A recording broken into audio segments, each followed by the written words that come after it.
In this video, we'll give you the top waiver wire players to target into week 8, along with our top reactions to week 7. I'm Jim Coventry, joined by Anthony Cervino of RotoWire. All right, Anthony, we're going to start with some waivers here. We'll talk some quarterbacks. Again, 2 quarterback leagues a lot of times are what we're talking about here. Bo Nix, though, has rushed for 61 and 75 yards in the last 2 weeks. He has 3 rushing scores in the season. The passing production's minimal. It's probably not getting a whole lot better. He throws off his back foot a lot. He has a lot of mechanical issues. But that said, a running quarterback, when bye weeks and injuries mount up, could be useful. Anthony, thoughts on Bo Nix? Yeah, I like Bo Nix. I think he could develop. The issue with Bo Nix right now, he just doesn't have the weapons to really show what he can do. He's doing the best he can. And from a fantasy perspective, there is so many quarterbacks going down to injury right now. Plus, we have bye weeks. He's worth an ad if you're really in a bind, especially in Superflex. Drake May is next, New England Patriots. Solid fantasy numbers the last 2 games. I will point out in the Jaguars game, the scripted first plays, he gets them down the field, they score a touchdown, and then there was really nothing until garbage time. But there was garbage time, and that defense has lost a lot of key pieces. They're going to be bad. May didn't run for a lot in this game, but we know he can run, and he has multiple touchdowns now in a couple of games. Thoughts on Drake May? I like Drake May. Now, there's going to be some tough matchups down the line, but this is now back-to-back games. His first 2 real NFL starts, over 23.6 fantasy points, over 276 yards, and then 2 touchdowns in both.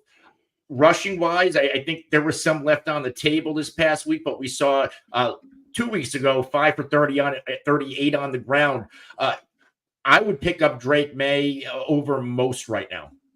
Yeah, there's no doubt about that. Next one. Now, this one's going to be a little bit dicey. We don't even know if Jaden Daniels is missing time with the rib injury. Maybe he does. Maybe he doesn't. Marcus Mariota did step in. He did very well. Understand that Carolina defense literally has nobody. So that said, maybe it was just the defense. But if there's going to be a start, it has to be made by Mariota. We know that system is very friendly to quarterbacks. Any thoughts if Mariota's needed for 1 week? I guess, but the reason why I say I guess is because the matchup he has in week 8 against the Chicago Bears. This is one of the better defenses in the NFL. I remember on the broadcast yesterday, they were saying that Carolina's defense is made up of a bunch of UDFAs. That's not the case with Chicago. Marcus Mariota maybe looked like an all-pro yesterday, but I don't think he gets much going at all against Chicago. Next, now, I'm not sure which quarterback is going to step in for Deshaun Watson. My assumption was Jameis Winston. All year, he had been the number 2 quarterback. Last week's, amazingly, it was inactive as a number 3. That's why he got in. But the number 2 is Dorian Thompson-Robinson. So when Watson went out, Thompson-Robinson stepped in. But Winston can actually, look, he has his flaws, throws a lot of picks, but he could carry an NFL offense to a degree. And I think they'd be irresponsible to put Thompson-Robinson in. But I got to say both names because we don't know as of today, Monday, who the starter is going to be. My assumption is Winston. I think Winston is somebody who can be added as a top 20-ish type quarterback. Not much better than that. If it's Thompson-Robinson, he's a bottom 3 quarterback and really has far less value. Anthony, thoughts? Yeah, if it's Jameis, I think we already know what he can do. He does make a lot of mistakes, but we know that 1 year in Tampa, what's on his resume. Yesterday in 12 offensive snaps, 5 for 11, 67 yards and a touchdown. And what makes Jameis Winston even better is that he could help the fantasy assets around him. That's going to be huge, and we'll talk a little more about one of those specifically later. Last one. So Aiden O'Connell is expected to land on injured reserve, fractured his thumb. We're looking 4 to 6 weeks. So Gardner Minshew's back. And look, we know Minshew's not good. He throw 3 picks yesterday. Looks awful. But again, you're in a 2-quarterback league. Every quarterback has value. Anything on Minshew? They pulled the plug on Minshew for a reason, and it didn't really get much better with Aiden O'Connell. Now, Minshew, who already struggled, comes back to an offense without Devontae Adams. So there's not a lot here. This Raiders offense is a dumpster fire. Next thing we'll talk about are the running backs. I only have a few of them this week. It's a weird week. We usually have quite a bit, but just one of those things, right? This running back may be rostered in a lot of your leagues anyway, the first one. But I do have to throw Alexander Madison out there. Zamir White comes back. Madison just dominates the backfield. 26 touches, 123 scrimmage yards. We don't expect that production most weeks because he's not a good running back. But if you're going to get volume, it's king in fantasy football. He's been the goal line back. He's getting targets. Again, if he's available in your league and you need a running back, I think Madison might be a decent ad. Anthony? Yeah, this is now Madison's fourth game over 13.4 PPR points, and he kept the prominent role even with Zamir White returning. And I think that's telling. He's getting some targets here. Obviously, the loss of Devontae Adams and no Jacoby Myers. We have now seen at least 3 targets in 3 straight games for Madison. That raises his floor a little bit. And when they are in scoring position, we also know that he's getting them as well. So, yeah, add Alexander Madison. Next running back, Kendre Miller. Most of his 9 touches against Denver came in garbage time, so note that. And we know in the preseason that Dennis Allen, the coach, was not happy with Miller, saying you can't stay healthy, you're not on the field. So he seems like he has some bug about Kendre Miller. But nonetheless, Kendre Miller only has to pass Jamal Williams for a number 2 role. May not be heavy volume, but I don't think it's going to be tough for him to pass Williams if he stays healthy. Thoughts on Kendre Miller as a stash? I think he's one of my favorite stashes right now because there are rumors that Alvin Kamara could be traded. And in that case, Kendre Miller is probably looking at a prominent role in this offense. Like you said, Jamal Williams isn't that hard to pass. If Kamara ends up going, like this team isn't going anywhere overall quick, they can save some cap room. A contender can take Alvin Kamara, and Kendre Miller could be playing for a job moving forward. Because Kamara is in the last year of his deal, I do believe. And if that's the case, that's not a bad idea at all. Last running back, and this is very, very deep league.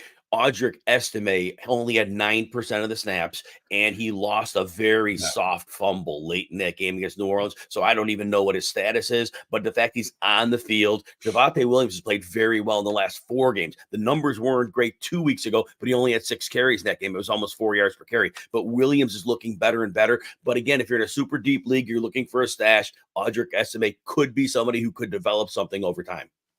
Yeah, I agree. Pick up Audric Estime, and some people might be in a bind next week. If you're in that much of a bind, 14, 16-team league, you could probably start Audric Estime if there's nothing else. The Panthers are in town next week. We know that they are by far the worst running defense we've seen in a very long time. So if you're really in that tight of a bind, some people are, you might be able to start him next week.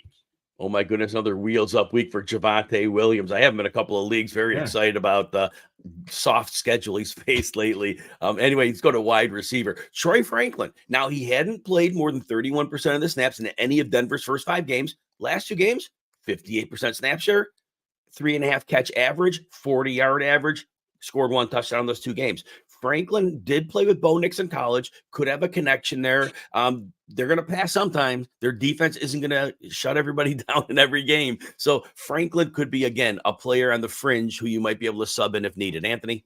Yeah, I like Franklin a lot. Now, back-to-back games, he's getting involved. He went 5 for 50 last week. Week before that, 2 for 31 and a touchdown. That gives him double-digit PPR points in back-to-back games. He has that existing rapport, which I overvalue with Bo Nix. And the schedule isn't bad upcoming. Carolina, Baltimore, KC's tough. Then coming out of that, Atlanta. So if you're in a bind, you can use him the next few weeks. Ricky Pearsall, the 49ers, may be available in leagues. Remember, they just activated him this weekend. Some leagues he was drafted and held, but if IR spots are there. But nonetheless, we'll talk about him. So we know that Brandon Ayuk, it sounds like an ACL as of this recording. Don't have confirmation as of 11 a.m. on Monday, October 21st. But that said, Ayuk probably missed significant time, if not the season. And we saw Pearsall play 76% of the snaps, and he had 6 targets. Now, this is also a game where Brandon Ayuk went out with an illness, barely played but a couple snaps. So I don't know. Debo Samuel, I'm sorry, whatever I said, I screwed that up, so thank you. Debo left the game with an illness. And so now we have, is it going to be Pearsall? Juwan Jennings probably comes back soon. Jacob Cowing played a few snaps. It might be a mess. But is Pearsall somebody we at least stash and then see what his role is? Yeah, this 49ers team right now, like the injury bug is not going away. And the next man up, we have to consider adding him. The obvious one, Juwan Jennings, but he is dealing with a hip. Pearsall's also in the mix. We could be looking at a Pearsall, Jennings, Debo as your starting wide receivers in 3 wide sets. So, yeah, you got to pick this guy up. Next receiver in order is going to be Cedric Tillman. And I like Tillman, especially if Jameis Winston gets the starting job, because we don't know this. We don't know this for a couple of days. We'll probably find out Wednesday, maybe sooner, but probably Wednesday. But Cedric Tillman moved into an immediate full-time role when Amari Cooper was traded. That was huge. Now, remember, Tillman was a 3rd-round draft pick, a player that really had a nice pedigree coming into the league. He goes 8 for 81 on 12 targets, plays 82% of the snaps.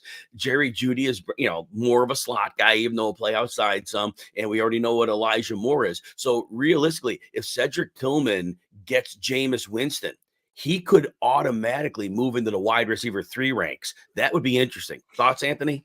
Yeah, I mean, what we saw out of Tillman yesterday, his first real action, 12 targets, 8 for 81. I like what you said about the pedigree coming, and I feel like people forget about him. And they did move on from Amari Cooper. I think they're looking towards the future here. So for a guy like Cedric Tillman, he could be playing for a job. So we could see a very good version of him moving forward. And I believe in this passing attack more with Jameis Winston. Yeah, I mean, if Tillman ends up with Dorian Thompson-Robinson, you're hoping for flex, because I don't think that passing game moves at all if he's except for David Njoku. A lot of screens to the tight end.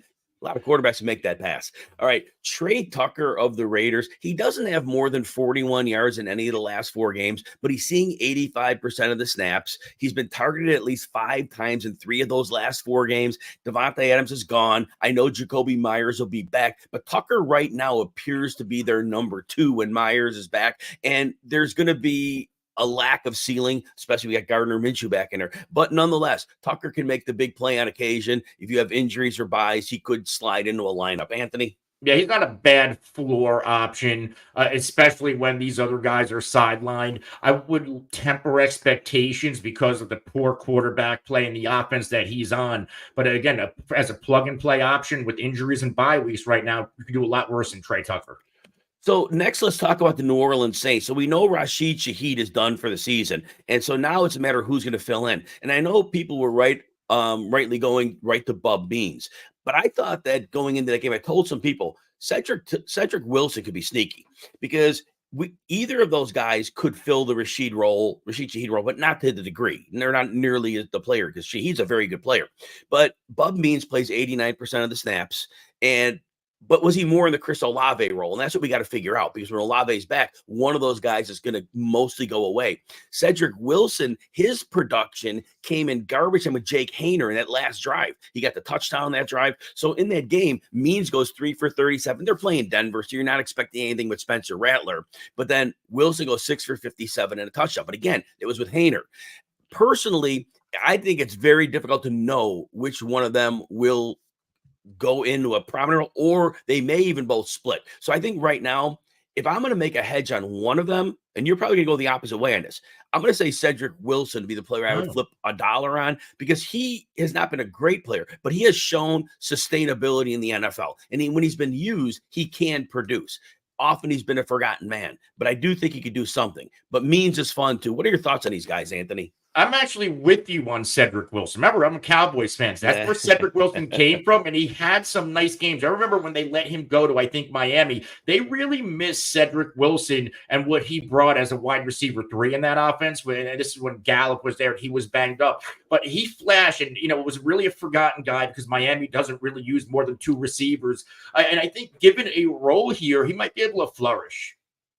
And while we're talking about this, if you can trade for Chris Olave, trade for him now, coming off the concussion. But Shaheed was getting literally more targets than Olave, which is ridiculous. There's no world that should ever happen. Olave, when he gets the ball, since his rookie year, he is great. When he gets 8 targets in a game, he's money for 85 yards. Almost all games but one, he's done that. Those targets are going to be near 10 a game now with no Shaheed. Even if we move Means in or we move Wilson in, Olave is going to finally get the targets that he deserves to get. And this is your trade opportunity, because I really do think we'll see a wide receiver 1 the rest of the way. Anything quick on that?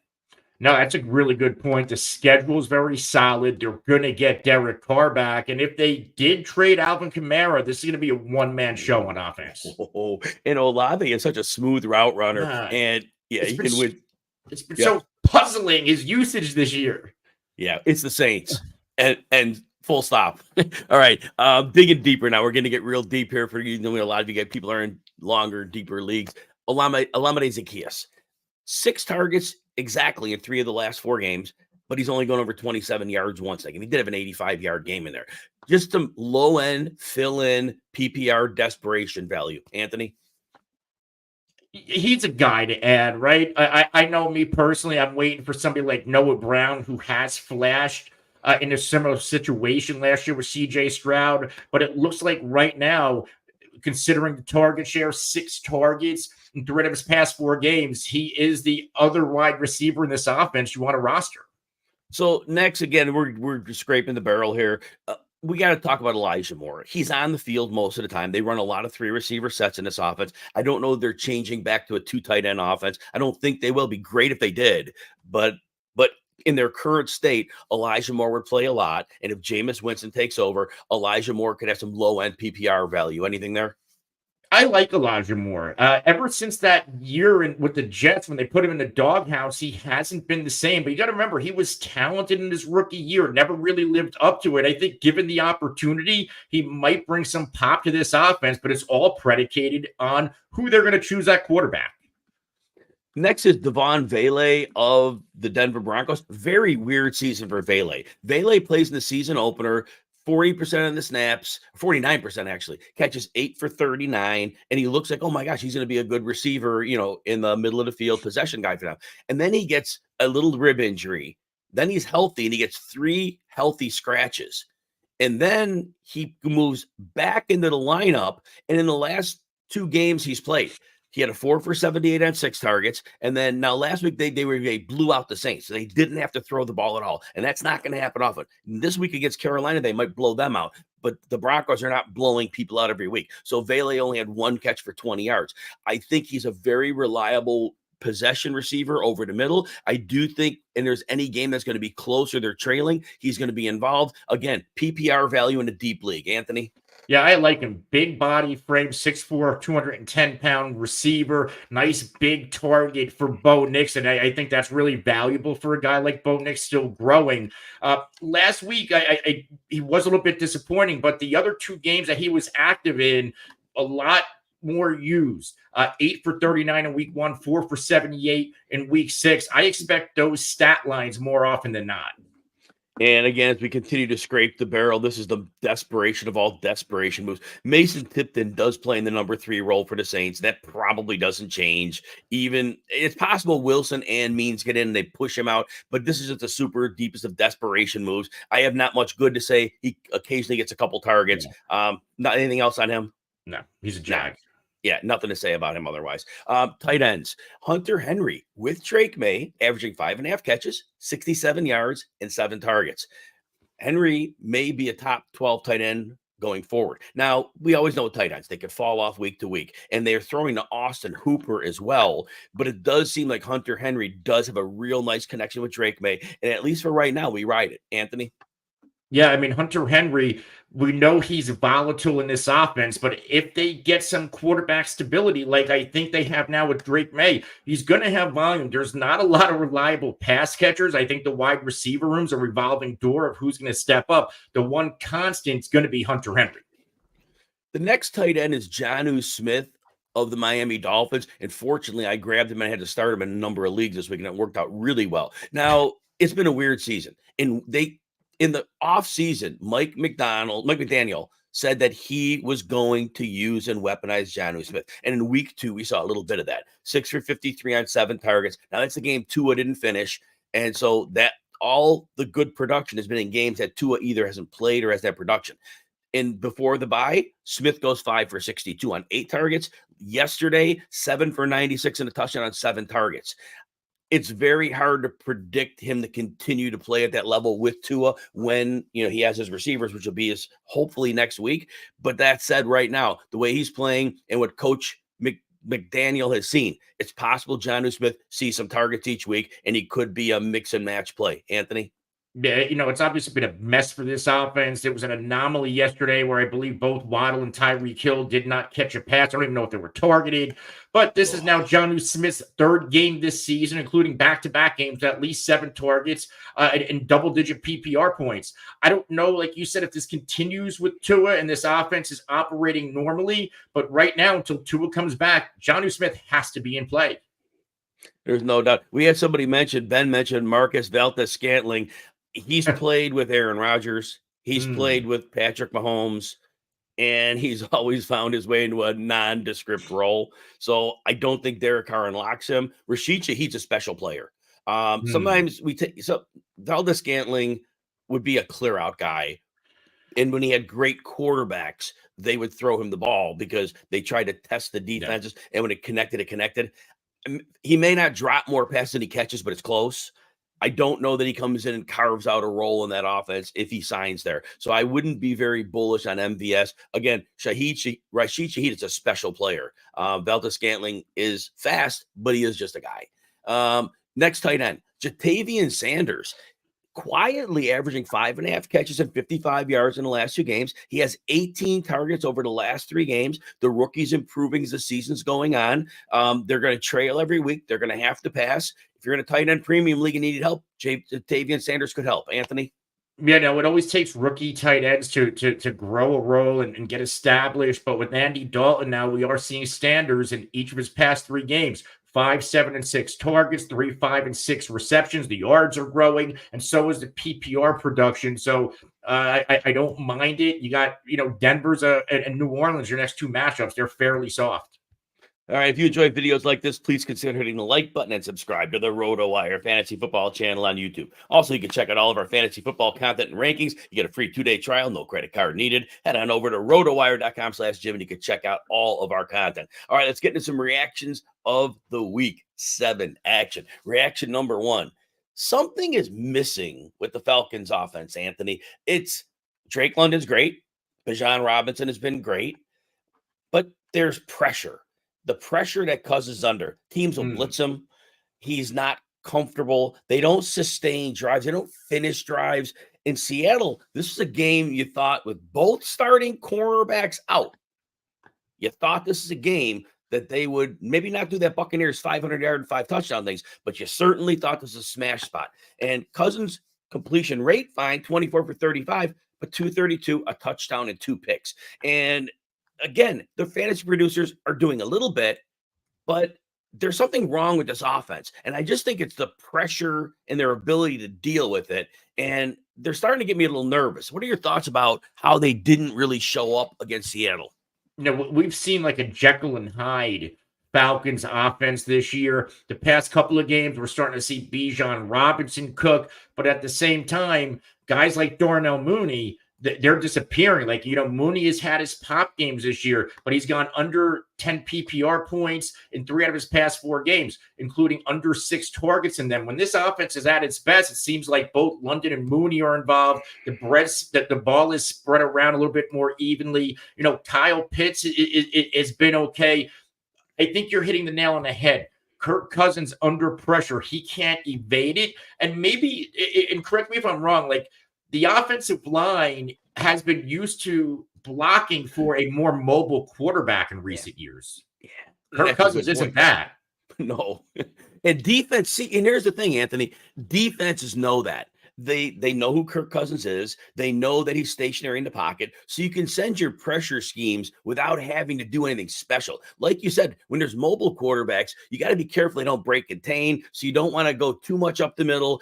You don't want to overcome from the outside because they might step in and go under. Kirk Cousins, there's none of that. So it really is different, as you would point out, how a defense can approach it. And, other than that 500-yard game, Kirk Cousins hasn't had more than 241 yards in a game. He has exactly 6 touchdown passes in the other 6 games. He had 1 game with 2 and 1 game with 0. The rest have been 1. So for fantasy, that great week was there. But realistically, right now, it's a little bit dicey, and he really is a quarterback 2 right now. Yeah. Do you think they could turn this around?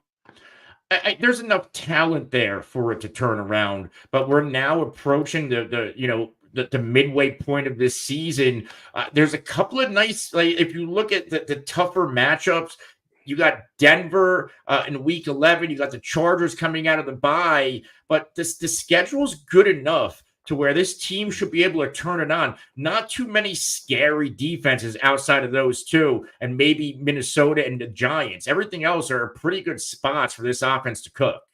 Now, in the tight end landscape of fantasy football, Kyle Pitts is a start right now. He has at least 59 yards in 4 of his last 5 games. There's a goose egg in there. You know, most tight ends are going to have bad games. You can't predict them. But with the fact that Pitt's putting up that kind of yardage, and the catches have been up and down, 2 games at 7, a 2 and a 3, but the big plays have been there. So for fantasy, he's not a ceiling play at all. I think he has 1 touchdown on the year. No, he may not even have a touchdown. I don't think he has a touchdown. But the yardage at 4 of the last 5 games, that's acceptable for making him like a top 12-ish tight end. Not what you wanted, but probably decent enough. Anything on Pitts? I mean, Pitts has certainly been usable. He did have a touchdown in week 1, and then he quieted down. But your past 3 games, the targets, the yards, the receptions are there. We would like for him to score more, but this is such a, look at guys like Sam Laporta, who's borderline cuttable right now, seeing under 2 targets a game in like 3 out of his past 4.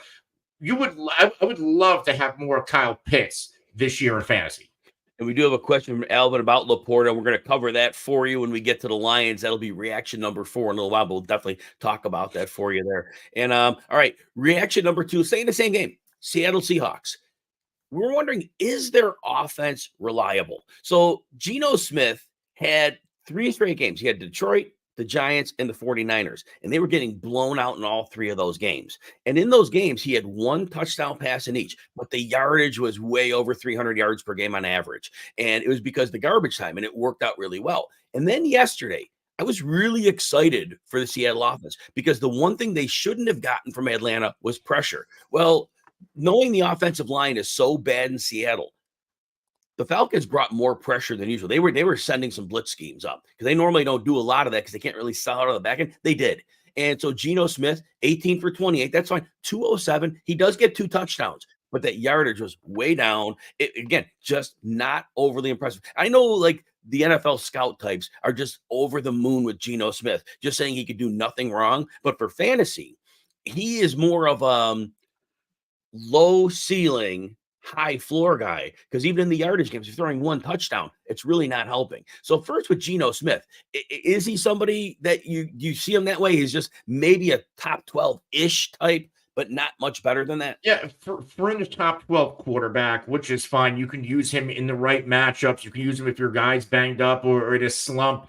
I would certainly use Geno Smith possibly over Patrick Mahomes right now, depending on matchup. But those ceiling games, he gave us 2 okay ceiling games against Detroit and the Giants, but he's more or less a 19 to 21 point quarterback, depending on who you're playing. So while we talk about it, Kenneth Walker's been pretty boomer bust, and I know he's dealt. I know he had an illness this week when he played, but he gets 2 touchdowns in this game. They play Detroit, and he scores 3 touchdowns. But then he gets the Giants and the 49ers, and neither of those are oppressive matchups. And again, doesn't find the end zone, but he gets a lot of catches in those games. He had a 7 catch and an 8 catch. So PPR, he's been amazing. So in terms of that, as an NFL running back, the 14 for 32, the 5 for 19, can take or leave those. But for fantasy right now, he's getting it done in the end zone. He's getting it done as a receiver, putting up enough yardage. That said, I think it's almost hard to not make him a running back 1 because of the type of usage he has. What are your thoughts on Kenneth Walker? And Kenneth Walker has been outstanding this year. Now, we did have the injury time missed in weeks 2 and 3. We should expect that at this point from Kenneth Walker. But when he's in there, he's only given us 1, I would call it a mediocre game against the Giants in week 5, 14.6 PPR points. Every other game over 18.9, including 3 over 20. He's scoring. He's involved in a passing game. He looks like one of the best running backs in the NFL right now, and he's doing it even in, like Atlanta. That's a tough matchup against the run. Detroit, he popped for 33.6. That's a top 3 defense against fantasy running backs. This guy's Kenneth Walker's the real deal. There's no doubt about it. And we were thinking going into the season that I thought going to a spread offense was going to be really good for Kenneth Walker because under the old regime was a lot of 2 tight end sets. Defenses knew Pete Carroll was the head coach and knew they were going to want to run, and teams really loaded up to stop that. And Kenneth Walker didn't have lanes. This year, he has lanes, and that's a really big difference for him. So it's very, very exciting for him. We did have a question about Walker, whether we should trade Walker for Bijan Robinson. It's interesting because Robinson has been great in the last 2 games, and 100 yards and a touchdown last week, 40 yards receiving, 95 and 2 touchdowns 2 weeks ago. I think that he is becoming the anchor, and I think I might trust Bijan to stay healthier because Walker seems a little fragile. I always worry about that. Anthony, what are your thoughts about that trade idea? I don't hate it, but Bijan Robinson, he's an elite talent. Like, I think Kenneth Walker's a very, very good, highly above average talent. But Bijan Robinson, and I think a lot of that came out in the past 2 games. We're starting to see when he's featured and emphasized, he's a big play waiting to happen. Back-to-back games, over 95 yards rushing. He's scoring. I'd like to see him a little bit more involved in the passing game, but this is the best version I think we have seen from Bijan Robinson since he's come into the NFL. And this is one of the better running back schedules down the stretch as well.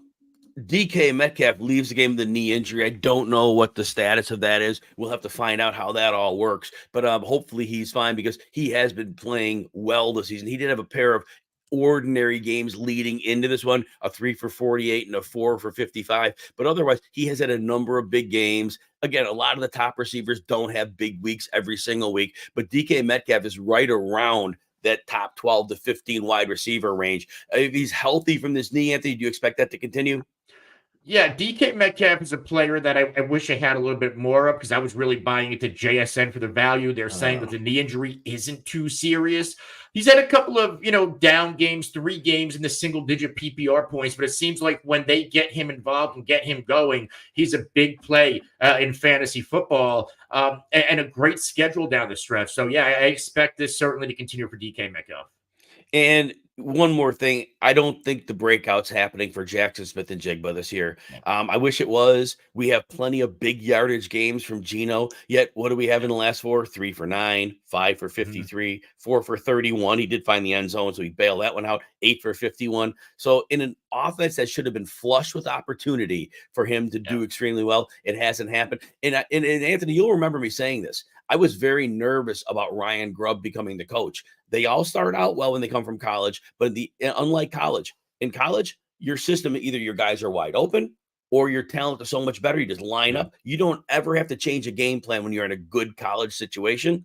And in the NFL, in the first half of the first game, they're making adjustments on your offense. And the college coaches very infrequently, like I said, Chip Kelly for 1 year did it. Jimmy Johnson made the transition, but just college only to pros.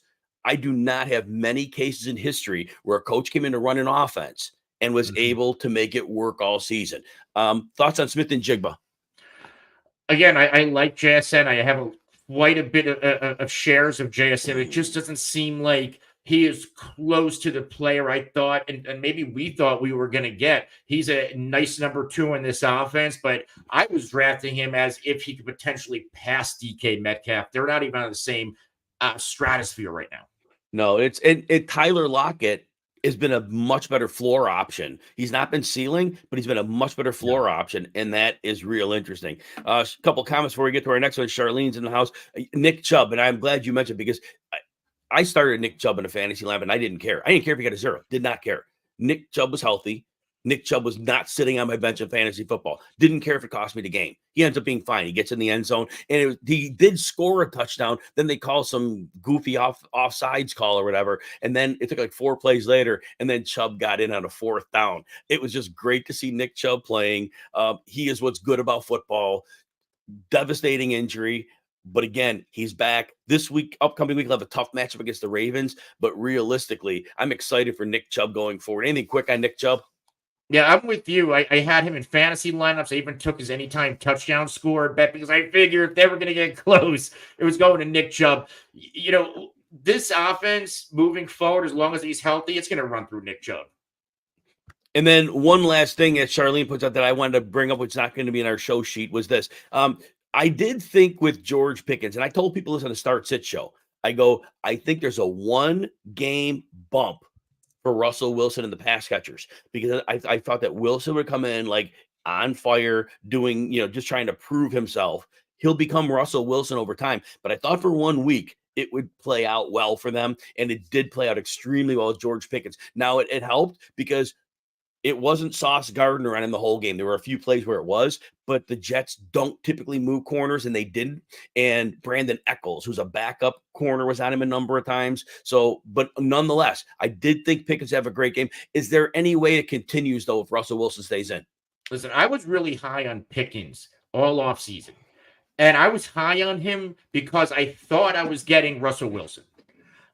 So now with Russell Wilson back, I'm a lot more optimistic. I think it sounds like than you are. I just trust Russell Wilson, the deep ball passer, a little bit more. It was showcased last night. I don't think he's going to shred the way he shredded the Jets on a week-to-week basis. But do I feel more comfortable starting George Pickens with Russell Wilson? Yes, I do. Yes, I do. And I like that. And one thing that I worry about is that offensive line of Pittsburgh. They have taken a lot of injuries to a line that was trying to develop something. And if Russell Wilson's going to be under pressure, I don't know how much time there's going to be. And he can't buy time like he did. So I'm interested to see. But I hope you're right, Anthony, because again, that's why I like the Cortland Sutton matchup with Russell Wilson. The first year they played together, it didn't work at all. But that second year, it did work. Yeah. And they did very well together. So I do hope that this can work out. And we'd love to see it, because George Pickens, he was my number 1 receiver in that class. I had him as my top receiver. And if he walked into a healthy situation, he would have easily been shredding the rest of that class. But is what it is. Still holding up with them. But again, the offense has held him back. Reaction number 3, the Texans' offensive woes. Now, give the Packers credit. The Packers got a lot of pressure. They haven't gotten a lot of pressure all year, but they brought it. They sent people. They wanted to make CJ Stroud uncomfortable. And I'm telling you, and I've said this all along, that Nico Collins loss is catastrophic to that offense. And I'm not going to go over this for 10 minutes, but in the preseason, I complained. They cut their 3 fullbacks, and I'm like, that was stupid, because think back, you got the 49ers, you got the Dolphins, you got the Ravens, and last year you got the Texans. They all had it in common. They ran a lot of 2 running back sets, had a fullback on the field. There were 4 teams. They were the highest in the league in average depth of target. Why? Because when you have that fullback on the field and you have that run-based system, defenses cannot put the extra body back in the secondary. They have to respect the run, because you are going to run it down their throats if they don't. That's why all 4 of those teams had great success when they threw the ball deep. And when they cut those fullbacks in Houston, all of a sudden now they were going to get a too high shell. Now, Nico Collins is the antidote, because he doesn't win over the top of it. He goes behind the linebackers and in front of the safeties, and he runs routes there. And then CJ Stroud rips the ball into that hole, and then Collins breaks the angles from there. Without that, this is just an offense. Diggs is a great player, but he's a possession guy now. Tank Dell, I said this last year, he's going to be in trouble if he sees a too high world, because that slowed Jamar Chase down quite a bit. So very, very nervous. Now, Joe Mixon keeps him on schedule. They almost win the game. They couldn't get one last first down to ice it. But CJ Stroud goes 10 for 21, Anthony, 86 yards, no touchdowns, no picks. They almost win, because they're a very good football team. Yeah. But I am very nervous about this passing game while Nico Collins is out. Thoughts? Yeah, Stroud's just a different player without Nico Collins. And what Nico brings to the table, big body target, he can do literally just about everything you ask him to do. There's not many versatile weapons in the NFL at his size. And I think that's a big downgrade for a player like CJ Stroud, who's very good ascending quarterback, but he needs that reliable target. Tank Dell's nice. Stephon Diggs is nice. He's getting a little bit older. Xavier Hutchinson, I thought he would try to help out in that Nico role. It's not really working. So we need to see guys like Dalton Schultz, who played a bigger role last year, step up. We need to see somebody else step up and try to help CJ Stroud out. Otherwise, we're going to continue to see him struggle while Nico's sidelined. Good thing they have Joe Mixon. That's it, Joe Mixon. And it was weird, because he was in Cincinnati and he saw the 2 high shells, gave him 3 yards when he was in Cincinnati, and not much different. But somehow he has been in 3 games, of course, because he missed like 4 or whatever with the ankle injury, but he has been like 100 yards and at least a touchdown in every game he's played. And I think it's been multiple touchdowns. If he had 2 touchdowns in week 1 or 3, he'd had 2 in each of the last 2 games. Yeah. So Joe Mixon has been like the answer when he's on the field. Just incredible. So they need him. They need Nico. But when they get Nico back and they have Mixon rolling, hopefully stays healthy, I do think that's going to overcome a lot of problems. And they're doing enough on defense in Houston that I do think this team could be dangerous in the postseason, assuming they make it. Anything on that? Yeah, Mixon has been one of the best values in fantasy, but from the NFL perspective, when we talk NFL trades, I don't think anybody expected the value he was going to bring to that team. And everybody seemed to be, and I think outside of this show, I don't know many shows out there were saying that, hey, Joe Mixon, this team's going to run more. I know you and I hammered that home, which we were a little bit worried about. Don't draft CJ Stroud so high. I get, Diggs, everybody's enamored. That's an extra weapon. But the biggest weapon they brought in this offseason was the stability and reliability of Joe Mixon. Exactly correct. All right, let's go to reaction number 4. The Lions passing attack for fantasy. It's time, other than St. Brown, to get very worried about the passing attack. Jared Goff's pass attempts in the last 4 games, 25, 25, 18, and 23. This is a team that can run the ball extremely well. Now, I think ultimately I thought they would rally for Aiden Hutchinson's losses. I thought they would, and they did. But I think at some point the defense could have problems when they really realize that he's gone and they're not getting him back, and they might throw more. But for right now, the formula is run the ball, play enough defense, and not throw a ton. The targets are simply not there. So to answer our question earlier from Elvin about what do you do about Laporta? Well, you're in trouble with Laporta because last year, Laporta was the number 2 option in a team that threw a lot. Now he is the number 3 option in a team that doesn't throw hardly at all. Listen to Laporta's targets in the season. Week 1, he had 4. Since then, 2, 4. Oh, no, I'm off there. 3, 2, 4, 1, and 2. That is not like 12 targets in 5 games. You cannot be a fantasy producer on 12 targets in 5 games. He got the 52-yard touchdown a couple weeks ago, and you could still sell him, I think, because he had in the last 3 games, somehow he got a 50-yard game. He got a 50 and a touchdown on 1 catch, but there are not enough targets to go around. You can sell him because of those 2 games, but he is not going to be a factor if this offense doesn't drastically change. Anthony, would you trade Laporta if you could? If I could, yes. Will I get the value what he could potentially be worth? Like, I think at this point in the season, ADP, where you drafted Sam Laporta and a lot of other players, it's down the drain. It's a matter of what can you recuperate here? You're not going to get anywhere close to what he's worth name value wise, but he's also not giving you the production that we thought we were getting. So, Jim, what is a fair trade for Laporta? Because if it's me and I have a deep enough bench, I'm sitting on him and I'm selling coming off of his next quality game. Like I can't sell him right now. I would try to ask for David Njoku.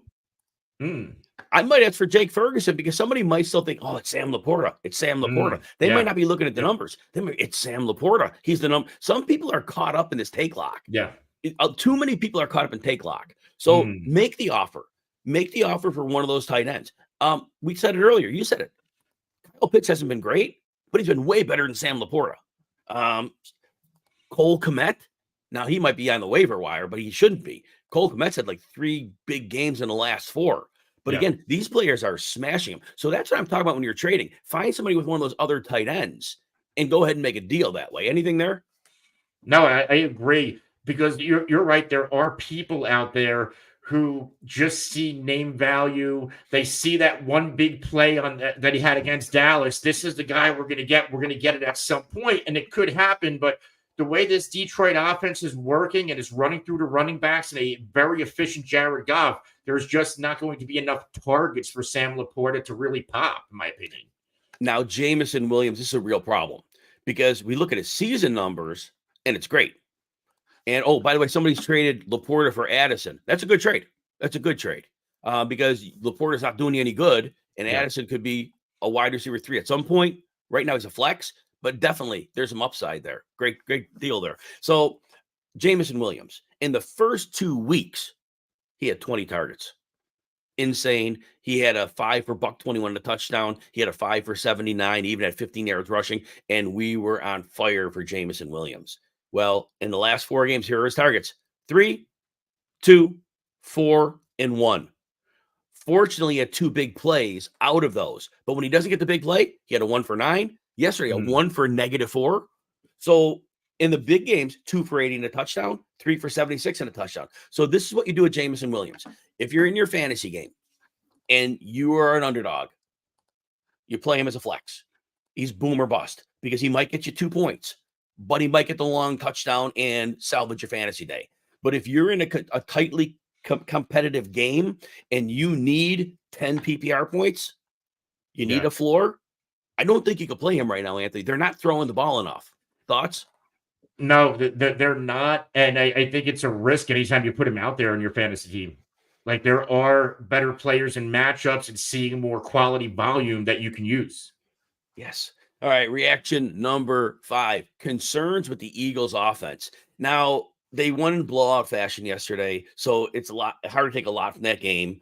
Saquon, 17 carries for $176, played the Giants, got his old team back. That was sweet. I still think they screwed him by not getting those 2 touchdowns late, but they give him the Jalen Hurts. Come on, give Barkley his due. He's in, anyway, the fans were cheering for him. There were Eagles fans in New York, but there were New York fans cheering for him. Anyway, all that said, basically, if A.J. Brown doesn't get the deep ball in this game, nobody eats in the passing percentage because they throw 10 for 14 from Jalen Hurts, 114 yards. Well, A.J. Brown gets 89 of those 114. Devontae Smith, 1 catch, -2 yards. Now, Smith had been pretty reliable throughout, and he may continue to be. But Jalen Hurts is struggling as a passer. And almost until Barkley breaks that big run or two, the offense loosens up a little bit. But so right now, what are we doing with Devontae Smith? He's been mostly good. But yesterday was concerning because Hurts seems to get worse by the week. Anything on that? Yeah, Hurts does not look good right now. I don't know if it's the offensive line. And you would think when you get all of your weapons back and you get Saquon going, life would get easier for Jalen Hurts. Is it a Nick Sirianni thing? Is it an offensive coordinator thing? Or was Jalen Hurts just, when he was brand new and kind of dominating the NFL, defensive coordinators still didn't have a lot of tape on him? This is now a few years old. Are they now figuring out Jalen Hurts as a thrower? And that's very possible. That is very possible. I mean, he's living on the deep ball now. That's really what he's living on. And like I said, he has A.J. Brown. And so when they get a single high look, because sometimes with Saquon, defense got to commit that extra body because they can't just let Saquon run on them all day. And their left tackle, Jordan Mailata, is missing. He's out for a while. And that's potentially a problem because, again, we think of Hurts as a runner. And I want to talk about Hurts, the fantasy guy, for a minute. Hurts in his last 4 games does not have more than 33 rushing yards in a game. Now, he scored 2 touchdowns last week. He scored in 3 of the last 5 games. I get that. But we were used to him getting 70 yards on the ground in a lot of games. Yeah. In 4 weeks, he hasn't even come in half of that. What are we worried about him in terms of his fantasy production? Is he more of a quarterback 5-ish with upside, or is he, are you still considering a top 3 quarterback? I would consider him a top 3 quarterback with tempered expectations. He's no longer the guy that you're going to put in your lineup and say, okay, he's a lock for X amount of points. I think you have to have a little bit more tempered expectations of what we're going to get from Jalen Hurts until we see him begin to play like the old Jalen Hurts. All right, let's take a couple of comments from here, and then we will get out of here. But those were our takes for today. Here we go. Rinkside wants us to rank these, Anthony. So you for priority for waivers: Jennings, Pearsall, and Keon Coleman. How do you rank them? Jennings, Pearsall, and Keon Coleman. I would go Jennings 1, Coleman 2, Pearsall 3. Jennings for the obvious reason. I think he's going to be the next man up behind Brandon Ayuk. I think Coleman, his overall fantasy value is going to be helped by Amari Cooper. I think it helps Shakir too. And then Pearsall, he's just a wild card. I don't know what he's going to be in this offense yet.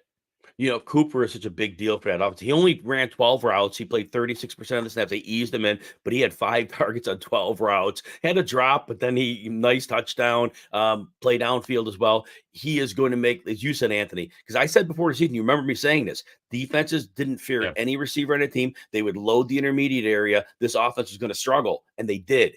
But with Cooper in there, there's going to be defenses have to respect Amari Cooper, and they're going to have to respect him with a safety.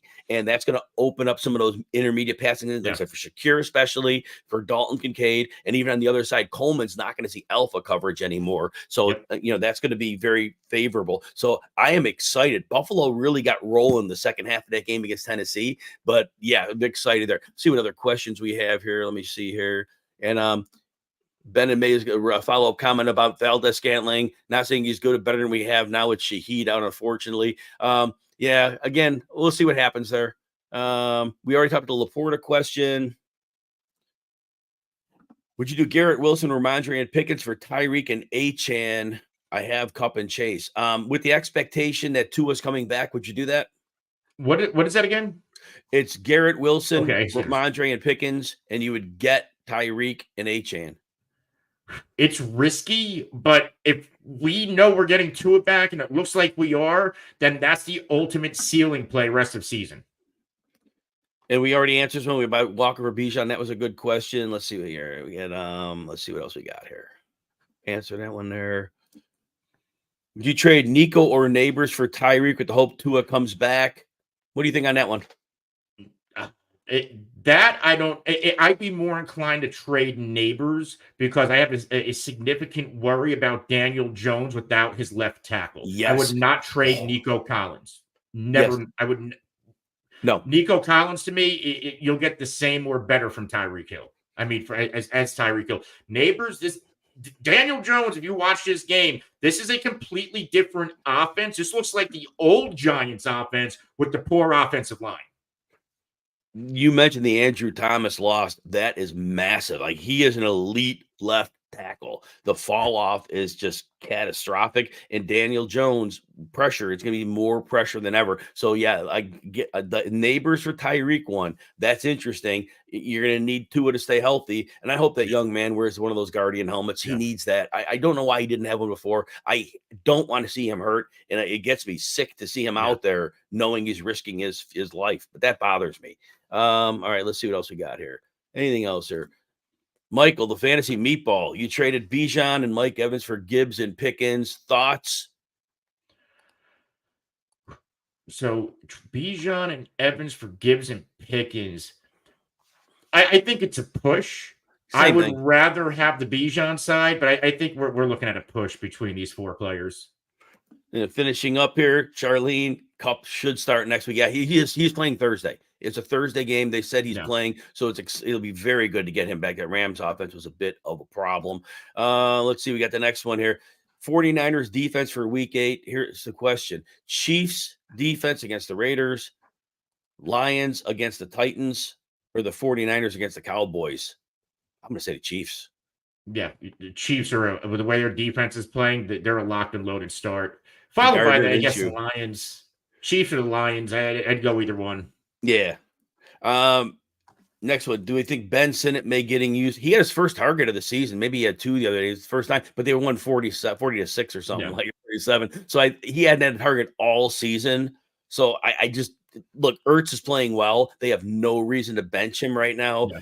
I don't think Sinnott sees the field other than a game like yesterday. It was a blowout. Nope. Did you see it differently? Nope. He literally caught his first target for a touchdown. It's almost like Laporta 2 weeks ago. Caught his only target for a touchdown, and that's what you're at right now. He's going to be good when Zach Ertz. If Zach Ertz goes down, knock on wood, it doesn't happen. But Zach Ertz is a prominent part of that offense. He is not going away. Unfortunately for Ben Sinnott. Fortunately for Zach Ertz. Appreciate you, man. Seen where Giants scored 8 points a game less than. Oh my God, that's a good call. They scored 8 points less a game without Andrew Thomas last season, and that could very well be the expectation. Real quick, we're on time here. I don't want to go too long on this, but so Anthony, with the Giants, I noticed Tyrone Tracy played 67% of the snaps. Singletary played lightly. They both had about 5 or 6 carries. I did think Tracy should have gotten more time. Was Singletary, you think, still less than 100%, or is this now Tracy's backfield? I think this is going to be Tracy's backfield, and that's why I've been playing it fantasy wise. I picked him up in a lot of spots. I drafted him in a lot of best ball thinking, because I like receivers or running backs who come into the NFL as converted receivers. Plus, Devin Singletary, he's a good running back. He's above average. He's not good enough to keep legit talent off the field. And I think we've seen something good enough from Tracy to get him onto the field more. All right, last two comments here. Next one, traded Achane, Debo, and Pittman for Bijan and London. I like that one. What do you think? Yeah, that's fair. I like that a lot. Yeah, I mean, Pittman, as long as Anthony Richardson's there, and that offense is in trouble. They're in real trouble because he's now solidly below 50% as a passer, and his short and intermediate area game are just horrific. And that offense is in major trouble with him. So if they don't put Joe Flacco in, their season's going to circle the drain fast. Anthony, anything on that? No, I completely agree. Yeah. And Charlene, appreciate you being here. And then, Watson's confirmed ruptured Achilles. So again, we're just waiting on word because again, Thompson Robinson was the number 2 yesterday. He hurt his finger, and then the number 3, Winston, came in. Winston had been the number 2 all year. Anthony and I are very, very hopeful that we get us some Jameis Winston the rest of the way because it would really bolster the fantasy outlook for everybody, even Nick Chubb, because you have a quarterback that can stretch the field. That would be it. All right, everybody. Appreciate you hanging with us. Have a great rest of your day. Come back to this channel 11 a.m. Eastern on Wednesday. We will have a weekly ranking show. Anthony, want to tell people about what's coming up, what we do weekly on the YouTube page and on the socials? Yeah, the Fantasy Football YouTube page, as well as all of our social media channels. You'll see Jim and I, we do a sneaky starts video. Jim's doing a whole bunch of standalone videos. I do a panic meter, a 3 must-add waiver wire video. I also do a must-start video at the end of the week. And one of our favorite videos, a buy, sell, hold, that is featured exclusively on the YouTube channel. Yeah, great stuff. Remember to like and subscribe if you can. We'd love to have you as part of the team. Yeah. If you want a free trial at RotoWire, rotowire.com/Jim. No credit card needed, no shenanigans. If you don't like it after 2 days, Paywall just closes up on you. That's it. If you like it, join the team. If not, we're glad you took a look. And other than follow Anthony at the Real NFL Guru. Catch me over at Jim Coventry NFL. Have a wonderful Monday Night Football with 2 games tonight. One on the ESPN Plus. Good luck if you don't have that. We'll catch you guys soon.